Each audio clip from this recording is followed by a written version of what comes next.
আসসালামু আলাইকুম। এই যে আমরা ওই যে ভাই টমেটো কিনবে, তার জন্য আসলাম আর কি। এই চাইনা দোকানগুলো এই জন্যই আমরা আসি যে এইখানে দাম কম এবং সব পাওয়া যায়। যে তরমুজ পাওয়া যায়, তরমুজ আছে, তারপরে এই আম পাওয়া যায়, ভিয়েতনামি আম এখানে বিক্রি করে। টমেটো এখন একটু দাম বেশি।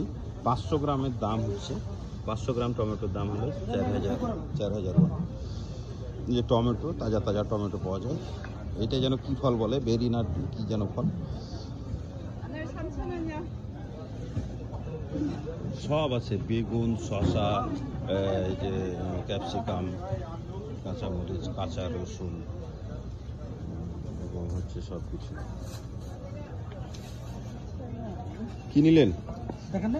কি? ও আচ্ছা, ওই যে ভাই টমেটো নিল, এটা 1 কেজি।